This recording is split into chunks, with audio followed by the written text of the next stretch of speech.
Mummy जी अब हमारे साथ रहेंगी। दिशा, तुम्हारी मम्मी आज सब्जी खरीद रही थी और अचानक से बेहोश हो गई। हम हॉस्पिटल लेकर आए हैं, तुम जल्दी आ जाओ। दिशा के मायके से पड़ोसन का फोन था। फोन रखकर दिशा ने तुरंत अपने पति दुष्यंत को बताया और दोनों हॉस्पिटल के लिए निकल गए। दिशा का मायका उसके ससुराल से थोड़ा ही दूर एक गांव था, जहां मां अकेली रहती थी। कुछ साल पहले ही पिताजी ये दुनिया छोड़कर चले गए थे। एक भाई था जो मुंबई में रहता था।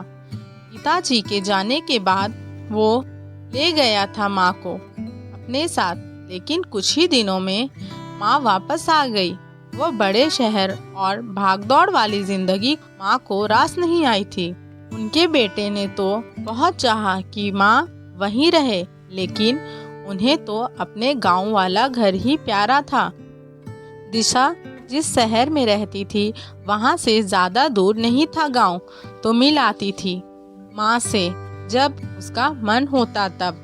वो चाहती थी जैसे उसकी सासू माँ उसके साथ रहती है, वैसे ही वो अपनी माँ को भी अपने साथ ही रख ले और जब उनका मन हो तब घुमा लाए उनको गांव। वो भी तो उनकी बेटी है, उसका भी तो कुछ फर्ज बनता है उनके प्रति। लेकिन ये बात दिशा अपने मन ही में रखती, कभी कह नहीं पाई। डर था कहीं सासू माँ और पतिदेव को बुरा न लगे। दिशा हॉस्पिटल पहुंची तो माँ को ठीक ठाक देख उसकी जान में जान आई। रास्ते भर न जाने क्या क्या सोचती आई थी। पापा को तो खो चुकी थी, अब माँ को नहीं खोना चाहती थी। माँ को देखते ही दिशा की आंखों से झरझर आंसू बहने लगे। सोचने लगी, हम लड़कियाँ भी कितनी मजबूर होती हैं, चाहकर भी अपने माँ बाप के लिए कुछ नहीं कर सकती। डॉक्टर से बात करने के बाद पता चला माँ को माइनर हार्ट अटैक था और अब उनका बहुत ध्यान रखने की आवश्यकता थी। रात को दिशा और दुष्यंत वहीं रुके। अगले दिन दवाई वगैरह लेने के बाद दोनों घर के लिए निकले।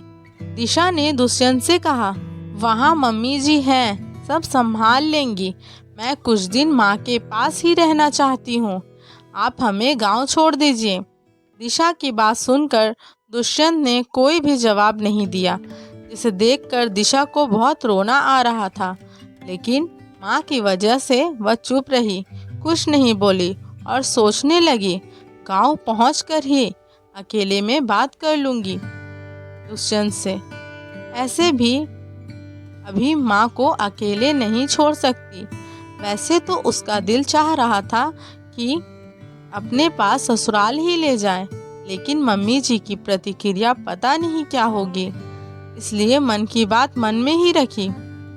थोड़ी देर बाद दिशा ने दुष्यंत को गलत रास्ते पर गाड़ी ले जाते हुए टोका और बोला, ये रास्ता नहीं है गांव का, यहाँ से तो हम अपने घर पहुँचेंगे। पिछले मोड़ पर ही मुड़ना था आपको गांव के लिए। दिशा की बात सुनकर दुष्यंत ने कहा, दिशा हम गांव नहीं अपने घर जा रहे हैं और मम्मी जी भी हमारे साथ जा रही हैं हमारे घर, कुछ दिनों के लिए नहीं हमेशा के लिए। दिशा मम्मी जी अब हमारे साथ रहेंगी, हम भी उनके बच्चे हैं और ऐसी हालत में हम उनको अकेला नहीं छोड़ेंगे। तुम मेरी माँ के लिए सालों से निस्वार्थ भावना से इतना कुछ कर रही हो, तो मेरा भी तो कुछ फर्ज बनता है ना।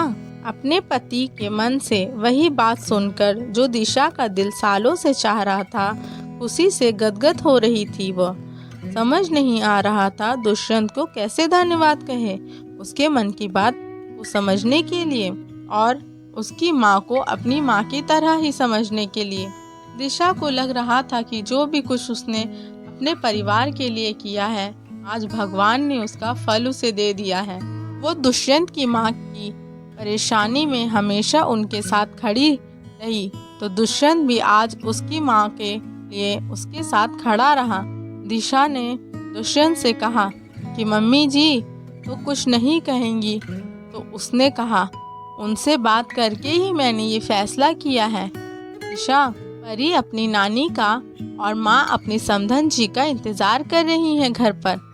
अपने पतिदेव की ये बात सुनकर दिशा खुशी से चहकने लगी और मन किया गाड़ी रुकवा के पहले अपने प्यारे पतिदेव के गले लगकर उनको ढेर सारा धन्यवाद कहे, उसके मन को इतनी अच्छी तरह से समझने के लिए। लेकिन माँ बगल में थी तो वह रुक गई और मन ही मन मुस्कुराने लगी। दोस्तों, एक बेटी को बहुत तकलीफ होती है जब वो अपने माता पिता या भाई बहन के लिए कुछ करना चाहे और ना कर पाए, अपने पति या ससुराल वालों के डर या गलत व्यवहार के कारण। एक लड़के को ये बात बहुत अच्छी तरह से समझनी चाहिए कि जब उसकी पत्नी उसके परिवार के सदस्यों के सुख दुख को समझकर हमेशा उनके साथ होती है, वैसे ही अपनी पत्नी के परिवार के लिए भी उसे भी हमेशा खड़ा रहना चाहिए। दुष्यंत और उसकी माँ ने समाज में एक उदाहरण प्रस्तुत किया है और ऐसे ही लोगों की हमारे समाज को अत्यंत आवश्यकता है ताकि हर लड़की दिशा की तरह अपनी माँ का सहारा बन सके, उनकी ज़रूरत के समय